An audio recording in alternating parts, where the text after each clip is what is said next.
créer, innover. Premièrement, ce n'est pas une question de formation, d'études, c'est une question de désinhibition. Alors, je ne sais pas ce que vous attendez du summer camp, mais vous aurez plus ce que vous attendez. De toute façon, on vit en autarcie pendant une semaine, hein. Vous savez pas où débarquer, c'est normal. Ça crée une sorte d'électrochoc. Moi, au summer camp, j'aurais plutôt parlé de prise de conscience. On se lâche ce soir, soyez créatifs.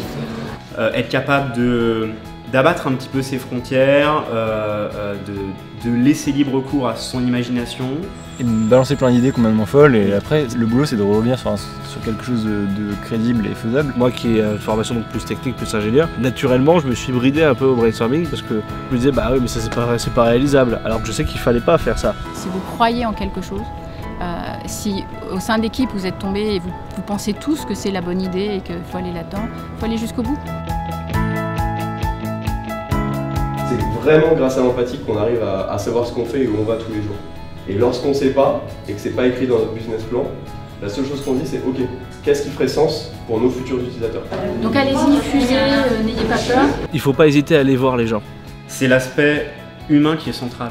Qui nous permet d'analyser les vrais problèmes, pour trouver des solutions à des vrais problèmes. Et une envie, un besoin quoi, une nécessité.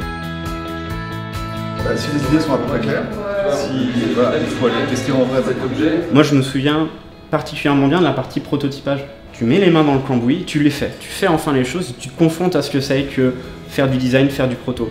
Et ben le proto on l'a sorti et fait ah bah ouais en fait oui, on comprend vachement mieux ce qui se passe. C'est la bascule, c'est-à-dire qu'ils rentrent dans le concret.